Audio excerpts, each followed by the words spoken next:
장입니다.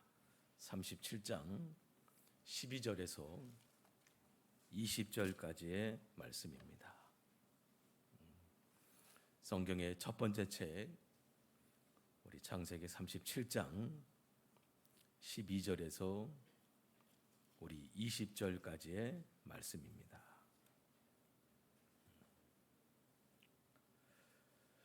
우리 하나님의 말씀 어느 곳에 있든지 우리 한 목소리 한 믿음으로 같이 받들어 읽습니다. 시작.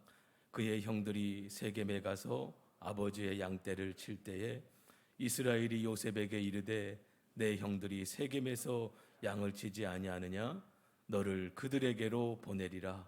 요셉이 아버지에게 대답하되 내가 그리하겠나이다.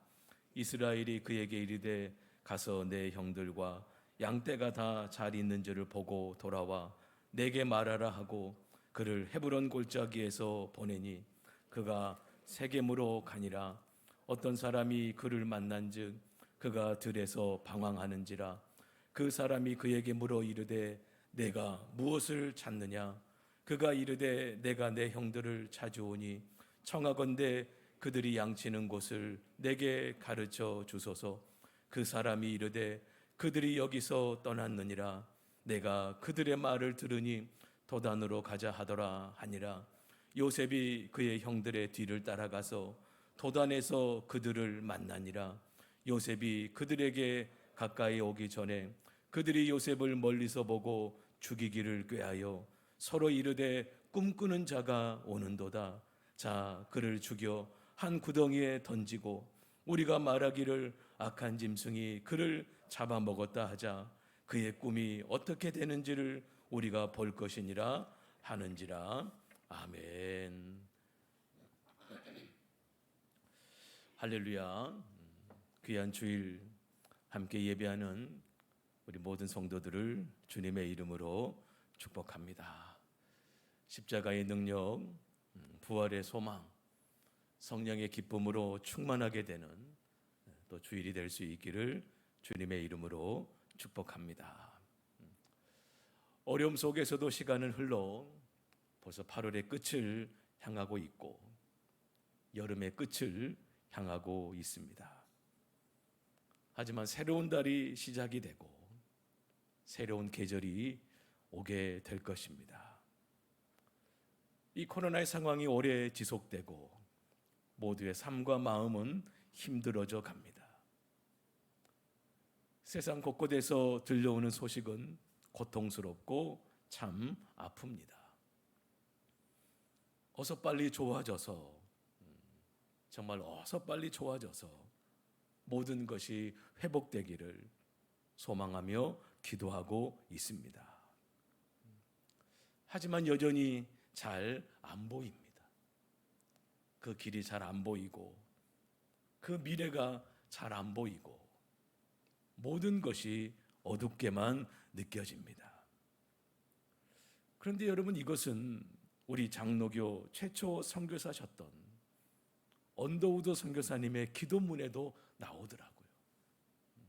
우리나라 최초 언더우드 선교사님과 아펜젤러 선교사님이 우리나라 최초로 선교사님으로 들어오셔서 언더우드 선교사님이 이렇게 기도합니다. 주여, 지금은 아무것도 보이지 않습니다. 복음을 전하기 위하여 조선 땅에 왔는데 아무것도 보이지 않는다라고 하는 그런 기도문을 하나님께 올려드립니다. 이 언더우드 선교사님의 전체 내용은 제가 뒤에 게시판에 좀 붙여놨어요. 다야 그 양이 좀 많기 때문에 다 읽을 수가 없지만 좀 핵심적인 내용은 이렇습니다. 주님, 메마르고 가난한 땅, 그 넓고 넓은 태평양을 건너왔는지 그 사실이 기적입니다.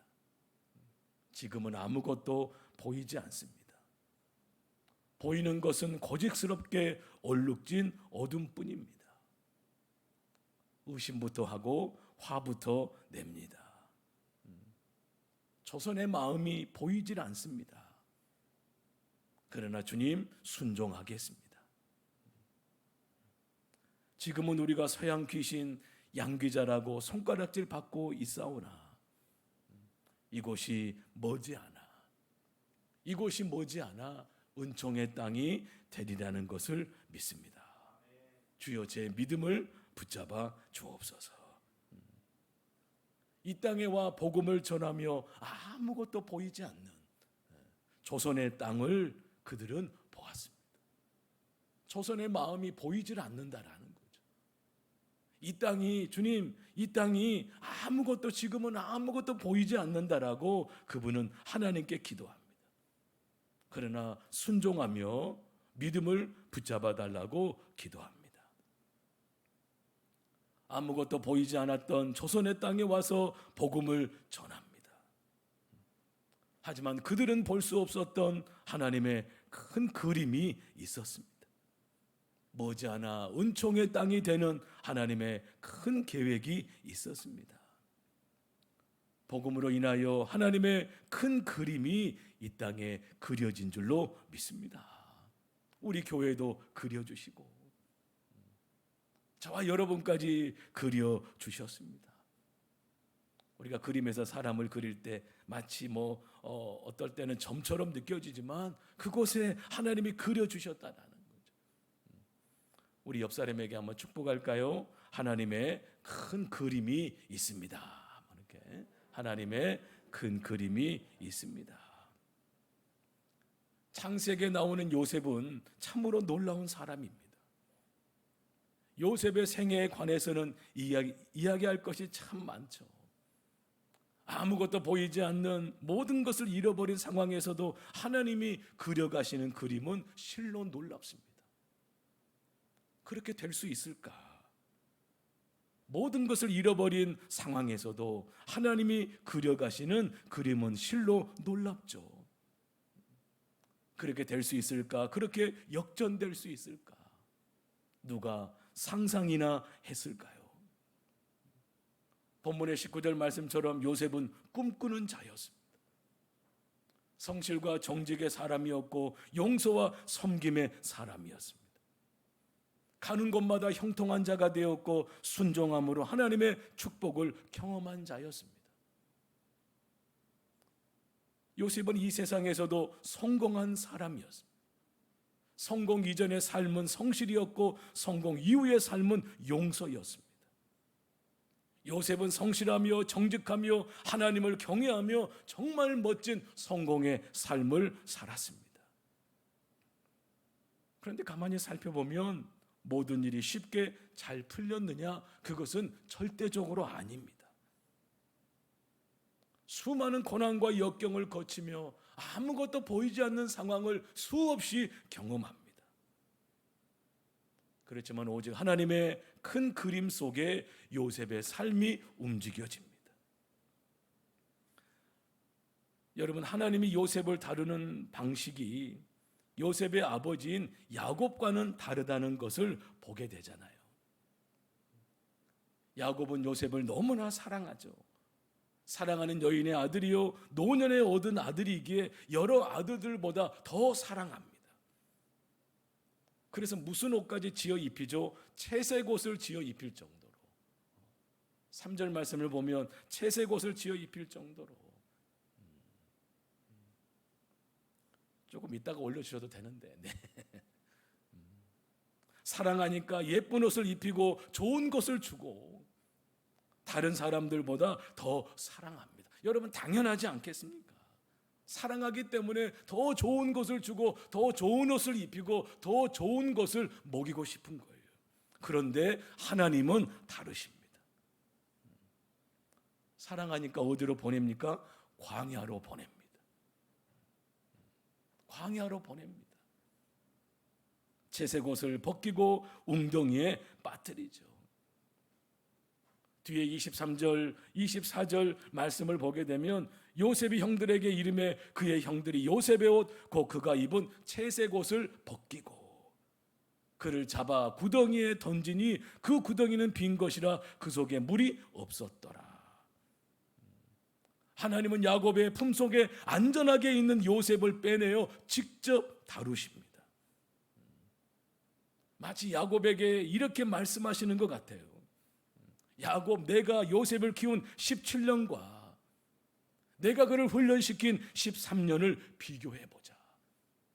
요셉이 지금 이 일을 당할 때가 17세거든요. 그리고 애굽의 총리가 될 때가 그 나이가 30세거든요.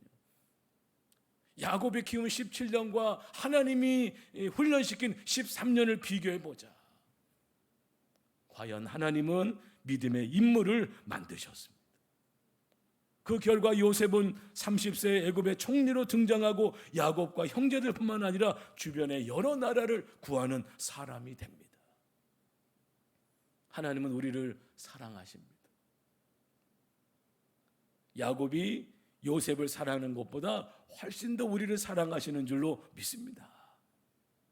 그런데 하나님은 우리를 어떻게 다루십니까?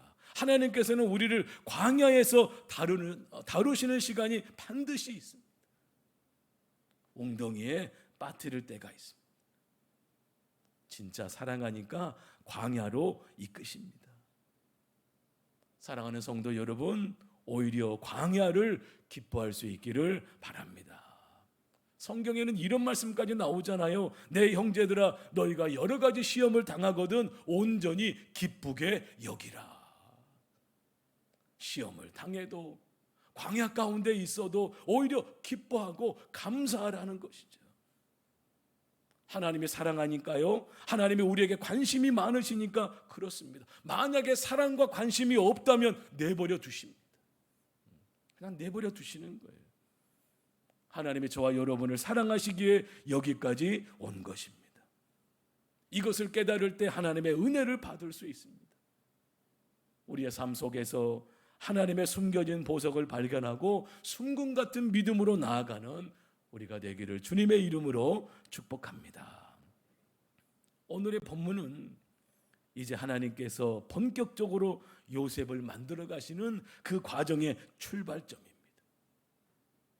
요셉에게는 아무것도 보이지 않는 길이 열리는 거예요.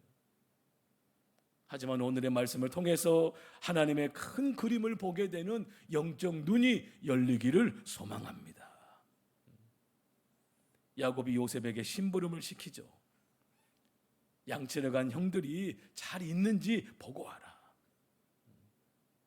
11절 13절에 이렇게 심부름을 시키는 장면이 나옵니다. 이 장면을 통해서 우리는 요셉의 성실성을 볼 수 있습니다. 야곱이 요셉을 어디로 보냅니까? 세겜으로 보내죠. 형들이 양떼를 데리고 거기로 갔기 때문에. 그런데 이곳은 야곱에게나 아들에게나 생각하고 싶지 않은 곳입니다. 왜냐하면 야곱의 딸 디나가 욕보인 곳이기 때문입니다. 그래서 야곱의 두 아들이 거기 살던 남자들을 다 죽여버린 곳입니다. 그래서 야곱의 아들들에게는 보복의 위험이 있는 곳이에요. 그런데도 세겜에 갔다는 뜻은 무엇일까요? 세겜이 풀이 많은 곳이었기 때문에 그렇습니다. 그래서 위험한 곳이었지만 양떼를 위해서 간 거예요. 그때 야곱이 요셉에게 형들을 만나고 오라고 했습니다. 형들과 양들이 잘 있나 보고 돌아오라고 요셉을 보냅니다. 혼자 보냅니다. 그런데 요셉이 뭐라고 대답합니까? 아주 간단하죠. 네, 그렇게 하겠습니다. 순종합니다. 네, 이렇게 하지 않고. 네, 이렇게 하지 않고. 거기까지요? 그 위험한 데를요? 네, 이렇게 하지 않았어요. 할렐루야. 네. 똑같은 네여도 네, 이게 좀 그 느낌이 다르잖아요. 네는 순종적인 것 같지만 네, 이건 약간 좀 순종하지 않는 모습 같아요. 여러분, 이 말을 잘하는 사람은 복을 받는 줄로 믿습니다. 주님, 내가 여기 있습니다. 주님, 나를 사용해 주십시오. 내가 이 일에 너가 필요하다. 네, 알겠습니다.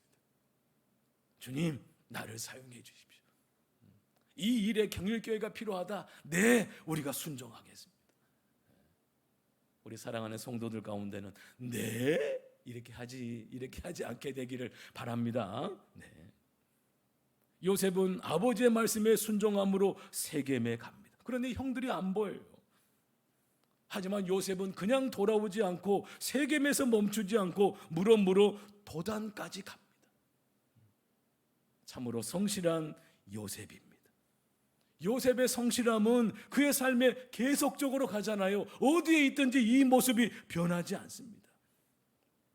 이럴 수도 있었겠죠. 제가 아버지 말씀대로 순종했습니다. 그런데 세겜에 갔더니 형들이 안 보이던데요. 어디를 갔는지 모르겠어요. 그만 돌아왔어요. 아마 나중에 때가 되면 형들도 양들도 돌아올 거예요. 그런데 요셉은 조금 더 갑니다. 요셉은 세겜들을 방황하며 형들이 어디 갔는지를 알게 되죠. 거기에서 도단까지 갑니다. 저는 참 이것이 또한 믿음의 모습인 것 같아요. 예수님을 굳게 붙잡고 조금 더 가는 것입니다. 거기서 멈추지 말고, 거기서 주저앉지 말고,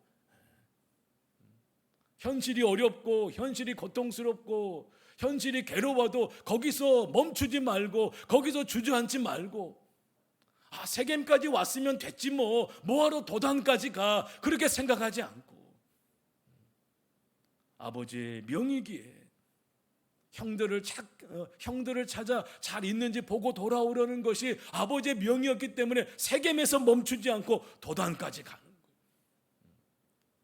여러분, 우리도 세겜에서 멈추지 말고, 갔더니 아무것도 없던데요, 갔더니 아무런 일이 없던데요, 우리 그렇게 말하지 않고 도단까지 가는, 여러분, 조금만 더 순종하며 나아가면 반드시 주님의 역사와 축복이 있을 줄로 믿습니다.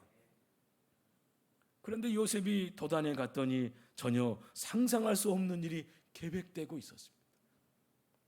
형들이 멀리서 보고 서로 뭐라고 합니까? 저기 꿈꾸는 자가 온다. 죽여버리자. 만약에 요셉이 세겜까지만 갔다가 집에 돌아왔으면 죽을 위기에 처하지 않았을 거예요. 그런데 순종해서 세겜을 지나 도단까지 갔더니 거기서 큰 어려움을 당하게 되었습니다. 오히려 나쁜 결과가 온 것이죠. 요셉의 순종 앞에 기다리고 있는 것은 복이 아니었습니다. 이후에 노예로 팔려가고 죽을 위기에 처하게 됩니다. 우리가 신앙생활을 하며 살아가면서 이런 일이 생길 때가 얼마나 많은지요. 하나님의 말씀대로 순종했는데 잘 되는 것이 아니라 오히려 나쁜 결과가 나타나는 거예요. 일들이 더 어려워지는 거예요. 생각 밖의 일을 경험할 때가 있습니다. 정말 아무것도 안 보이게 됩니다. 우리에게 반대의 결과가 보일 수도 있습니다. 근데 성경을 보면 바울도 그러잖아요. 안 좋은 결과가 뻔히 있음에도 불구하고 예루살렘 성에 올라가면 뻔히 고난이 기다리고 있음을 알고도 올라가는 거예요. 에스더도 그렇지 않습니까? 죽으면 죽으리다. 죽을지도 모르지만 가는 거예요. 오직 하나님을 믿고 의지하며 나아갑니다. 만약에 요셉이 세겜에서 멈췄으면 그저 그런 인생이 되었을 거예요.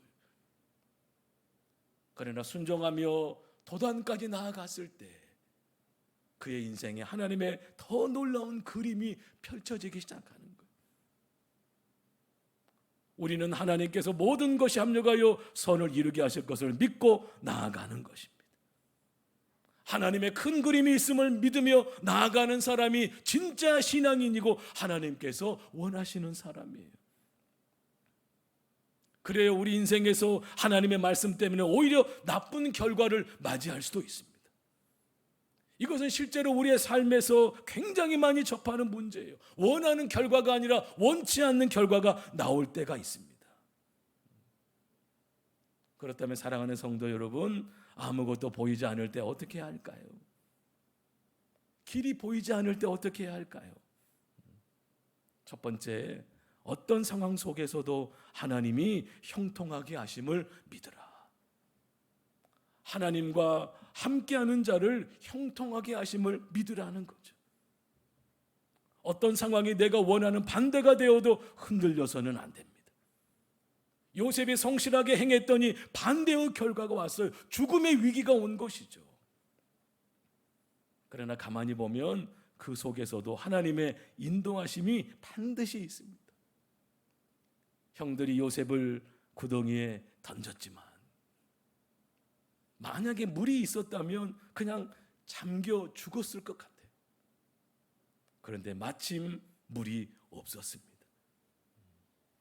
본문의 24절을 보게 되면요, 그를 잡아 구덩이에 던지니 그 구덩이는 빈 것이라 그 속에 물이 없었더라. 아마 그 전날 하나님이 물을 빼신 것 같아요. 할렐루야. 네, 물을 싹 빼놓으신 것 같아요. 보통 우물처럼 생각하고 빠졌다면 여러분 어떻게 빠져나올 수 있었겠어요?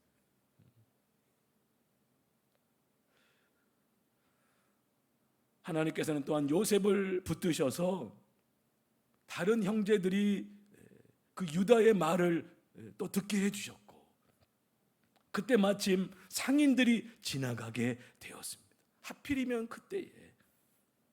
그래서 요셉이 죽지 않고 미디안 상인들에게 팔려서 가도록 만드셨습니다. 28절 말씀에서 그때에 미디안 사람 상인들이 지나가고 있는지라. 그때에, 아니 그때에, 하필이면 그때에 요셉이 죽지 않고 미디안 상인들에게 팔려가도록 했습니다. 요셉은 애굽에 가서 포디발의 노예가 됩니다. 37장 36절의 말씀을 보면 마지막 부분에 신하 치위대장 보디발에게 팔았더라. 비록 노예였지만 거기서도 성실함으로 총애를 받습니다. 하나님께서 요셉을 품어주신 거예요. 하나님의 역사에 대드라마가 쓰여지고 있었습니다. 또 성경을 살펴보면 요셉이 애굽에 도착해서 어떻게 적응했다는 시간에 대한 언급이 없습니다. 그곳에서 언제 애굽말을 배우고 어떻게 적응했는지, 정말 하나님이 요셉과 함께 하심으로 형통한 자가 되는 거예요. 하나님이 요셉과 함께 해주시기 때문에 요셉이 형통한 자가 되는 거예요. 저는 하나님께서 지혜도 열어주시고 지식도 열어주시고 요셉의 그런 길을 열어주셨다라고 믿습니다. 언어에 대한 능력도, 애굽 말에 대한 능력도 하나님께서 저는 열어주셨다라고 믿어요. 우리 학생들이 영어에 대한 이런 어학에 대한 어려움도 있습니다만은 하나님이 함께 하시면 형통하게 될 줄로 믿습니다. 영어도 잘하게 되고, 중국어도 잘하게 되고, 일본말도 잘하게 되고, 한두 개 국어 정도가 아니라 4개 국어, 5개 국어를 하게 되는, 할렐루야. 별로 아멘을 안 하시는데 우리 자녀들이 정말 하나님이 지혜를 주시는 거예요. 지혜를 열어주시는 거예요. 요셉의 삶은 하나님이 함께하여 주심으로 말미암아 형통이잖아요. 보디발의 집에 가서도 총애를 받도록 이끌어 주시고, 하나님이 함께 하시기 때문에 형통한 자가 되어 총애를 받습니다. 후에 감옥에서도 모든 것을 관리합니다. 우리 창세기 39장 2절 3절 말씀을 보게 되면 여호와께서 요셉과 함께 하심으로 그가 형통한 자가 돼요. 그리고 3절 후반부에도 그의 범사에 형통하게 하심을 보았더라. 하나님이 요셉을 형통하게 해주시는 거예요. 요셉은 아버지의 심부름에 순종하다가 나쁜 일을 당했습니다. 그러나 나쁜 결과같이 보이지만 그 속에서도 하나님의 도우심의 손길이 있었습니다. 결국 어떻게 됩니까? 형통하게 되는 거예요. 창세기 49장 22절에서 후에 야곱이 요셉을 축복하잖아요. 요셉은 무성한 가지라, 곧 샘 곁에 무성한 가지라, 그 가지가 담을 넘었도다. 샘 곁에, 하나님 곁에 무성한 가지가 되는 거예요. 사랑하는 성도 여러분, 나쁜 일, 힘든 일, 고통스러운 일 가운데도 하나님의 은혜가 있고 하나님의 형통하게 하심이 있고 하나님의 도우심이 있습니다. 하나님께서는 우리가 어려움에 처했을 때 언제나 위로의 손길을 내미시고 능히 감당할 힘을 주십니다. 우리는 이것을 믿어야 합니다. 혹시 지금 고난을 당하고 있으십니까? 하나님의 말씀대로 순종하다가 나쁜 결과 가운데 처했습니까? 사람들은 어렵겠다고 말할지 모르겠지만 우리는 믿습니다. 하나님의 도우심의 손길이 있다는 것을, 하나님이 함께 하신다는 사실을, 그것을 믿고 고난 중에도 형통함의 노래를 부르는 우리가 될 수 있기를 바랍니다. 두 번째는요, 하나님의 큰 그림이 있음을 믿으라. 요셉이 애굽으로 팔려가게 하신 하나님의 목적은 두 가지죠. 요셉의 믿음을 연단시키고 궁극적으로는 애굽의 바로 앞에 세우는 것이었어요. 하나님께서는 13년 동안 요셉을 그 길로 세심하게 이끌어 가셨습니다. 요셉의 관계를 한번 살펴보면 하나님은 바로를 곁에서 섬기는 보디발의 집으로 요셉을 보내셨습니다. 그리고 보디발의 아내를 통해서 비록 감옥이지만 왕의 신하들이 요셉이 갇혀있는 곳으로 보내집니다. 거기서 바로의 술 맡은 관원장을 만나게 하시고 나중에 그 술 맡은 관원장이 바로에게 요셉을 소개하게 됩니다. 잘 보십시오. 요셉이 바로에게 점점 가까이 가고 있지 않습니까? 그런데 그 길이 요셉의 눈에 보입니까? 안 보입니까? 그래요, 안 보입니다. 아무것도 안 보입니다. 여전히 그의 삶은 감옥이고 어려운 현실뿐이에요. 아무것도 보이지 않아요. 그러나 하나님의 그림은 그려지고 있습니다. 우리도 마찬가지죠. 아무리 머리가 좋고 영적으로 뛰어나다 할지라도 하나님이 이끄시는 길을 내가 다 볼 수 있는 것은 아닙니다. 여러분, 정말 이 땅에 미래가 보입니까? 사실 잘 안 보입니다. 불안하고 두렵기만 한 것이 사실이에요. 정말 이 땅의 미래가 어떻게 될까? 우리 가정이 어떻게 될까? 우리 자녀들이 어떻게 될까? 우리 교회가 어떻게 될까? 아무리 그려보려고 하지만 잘 안 그려질 때가 있고요, 잘 안 보입니다. 잘 안 보이기 때문에 걱정이 되고 염려가 되는 것이 사실입니다. 하지만 염려하지 마십시오. 요한복음 8장 12절에서 예수님은 말씀하십니다. 나는 세상의 빛이다. 나는 세상의 빛이다. 예수께서 또 말씀하여 이르시되 나는 세상의 빛이니 나를 따르는 자는 어둠에 다니지 아니하고 생명의 빛을 얻으리라. 주님을 따르는 자는 어둠에 다니지 아니하고 생명의 빛을 얻으리라. 그래서 우리가 이런 찬송도 부르잖아요. 빛 가운데로 걸어가면 길 잃어버릴 염려 없네. 저희가 조금 전에도 불렀습니다만 이 노래 아무 증거 아니 배워도 믿음만을 가지고서 늘 걸으며, 믿음을 가지고 걸어가는 사람들이 그 길을 다 알기 때문에 걷습니까? 아닙니다. 눈에 아무 증거 안 보여도 걸어갑니다. 다 보이기 때문에 걷는 게 아니잖아요. 때로 아무것도 보이지 않을 때가 있습니다. 두렵고 불안하기만 할 때가 있습니다. 그렇지만 우리는 믿음을 가지고 걷는 것입니다.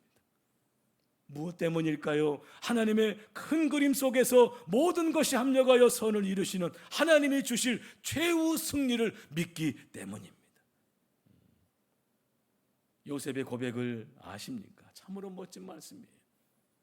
창세기 50장 20절을 보게 되면 당신들은 나를 헤아려 하였으나 하나님은 그것을 선으로 바꾸사 오늘과 같이 많은 백성의 생명을 구원하게 하시려 하셨나니. 정말 요셉이 세겜에서 돌아갔다면 이런 역사가 안 나타났을 거예요. 이런 하나님의 위대한 그림이 이루어지지 않았을 거예요. 그러나 그가 순종함으로, 성실함으로 하나님이 함께 하심을 믿고 어떤 상황에서도 하나님이 함께 하심을 믿고 나아갔을 때 그의 삶에 하나님의 놀라운 그림이 그려지는 거예요. 요셉의 삶을 이끄시고 큰 그림을 그려가시는 하나님을 믿으시기 바랍니다. 세 번째, 한 가지 더, 나를 향하신 하나님의 계획이 있음을 믿으라. 나를 향하신 하나님의 계획이 있음을 믿으십시오. 내 나이에 상관하지 마시고 내 형편에 상관하지 마시고, 내 현실에 상관하지 마시고, 내 조건에 상관하지 마시고, 여전히 나를 향하신 하나님의 계획, 하나님의 큰 그림이 있음을 믿으시기 바랍니다. 그 계획과 하나님의 그 그림이 있으시기에 오늘도 우리를 이 땅에서 살아가게 하시는, 하나님께서 그분의 큰 그림과 계획 속에서 나를 인도하는 사실을 믿어야 합니다. 이것을 믿을 때 우리에게 잠시 나쁜 결과가 나타나더라도 힘을 내고 웃을 수 있습니다. 이게 나쁜 결과가 아니야. 이건 과정일 뿐이야. 최종적으로 승리할 거야 라고 말할 수 있습니다. 우리 로마서 8장 18절 기억하잖아요. 현재의 고난은 장차 우리에게 나타날 영광과 비교할 수 없도다. 현재의 고난이 있다 할지라도 장차 하나님의 그 계획 속에서 나타나게 될 미래의 영광과는 비교할 수 없다라는 거예요. 그리고 고린도후서 4장 17절 18절은 말합니다.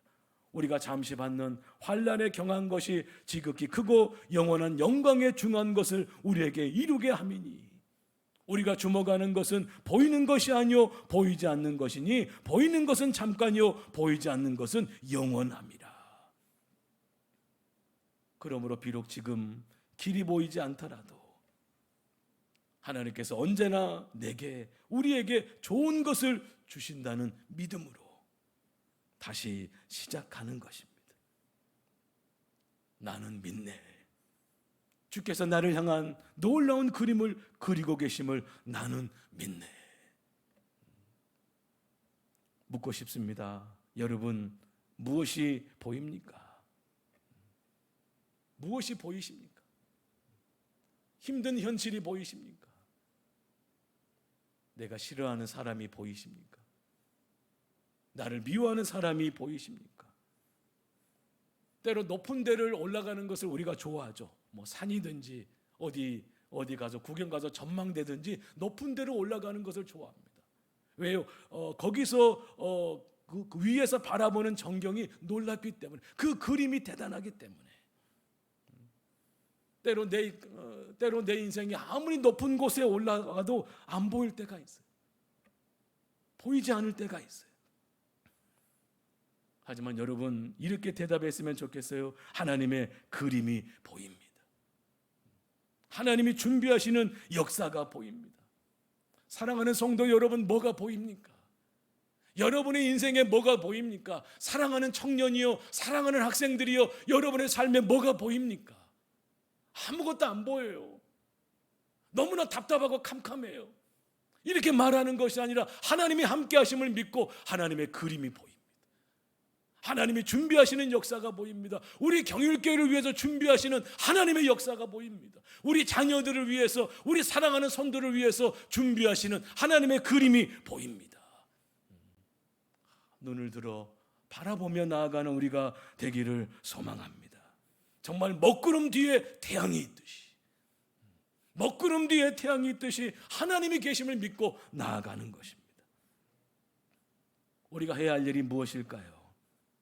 고난 중에도 형통을 주시는 하나님의 손길을 믿고 내가 아는 부분보다 더 큰 그림 속에서 나를 이끌어 가시는 하나님의 인도하심을 믿어야 합니다. 하나님의 큰 그림을 믿으라. 하나님의 큰 그림을 믿으라. 언더우드 선교사님의 기도. 주여, 지금은 아무것도 보이지 않습니다. 1885년 그 척박한 이 조선 땅에 와서 복음 들고 왔지만 사실 아무것도 안 보이죠. 뭐가 보이겠습니까? 복음을 전하지만 의심부터 하고 화부터 내고 오랜 그런 어떤 우상 숭배. 그러나 머지않아 이 땅이 은총의 땅이 될 줄로 믿습니다. 언더우드 선교사님의 눈에는 아무것도 안 보였지만 하나님은 큰 그림을 그리고 계셨는 줄로 믿습니다. 오늘과 같이 하나님께서 이 나라를 축복하여 주셨습니다. 지금 아무것도 보이지 않아도 걱정하지 마십시오. 저도 걱정하지 않습니다. 늘 생각하는 바 제가 하는 거 아니니까요. 주의 길로 가고 있다면 주의 큰 그림이 펼쳐지게 될 것입니다. 하나님은 요셉을 그렇게 이끌어 가셨습니다. 우리 교회를 그렇게 이끌어 가실 것입니다. 이 땅도 그렇게 이끌어 가실 것입니다. 아프가니스탄 땅에 10,000명의 기독교인들이 있습니다. 숫자적으로 보면 너무나 작죠. 그리고 지하교회가 있습니다. 그들은 지금도 주일에 모여 목숨 걸고 예배하고 있는 거예요. 그들의 현실은 캄캄하지만 정말 언더우드 선교사님의 기도처럼 머지않아 그 땅이 은총의 땅이 될 줄로 믿습니다. 우리 더 하나님과 함께하며 나아가는 거예요. 우리 하나님의 큰 그림을 믿고 의지함으로 어려운 현실이지만 다시 불꽃처럼 일어나는 주의 백성들이 되기를 주님의 이름으로 축원합니다. 아멘. 기도하겠습니다. 하나님, 요셉의 삶은 웅덩이에 빠지고 형제들에게 배신당하고 먼 나라로 팔려가고 감옥에 갇히고 정말 아무것도 보이지 않는 현실이었습니다. 하지만 그의 삶에 하나님은 큰 그림을 그리고 계셨습니다. 모든 것을 손으로 바꾸사 많은 백성들의 생명을 구원하는 하나님의 사람이 됩니다. 하나님, 우리를 붙잡아 주시고 우리 교회를 붙잡아 주시고 우리 교회 학교를 붙잡아 주시고 우리 장로님들에서부터 어린 유치부 생명에 이르기까지 우리 사랑하는 온 성도들을 주님 함께하여 주시옵소서. 믿사옵고 예수님의 이름으로 기도하옵나이다. 아멘.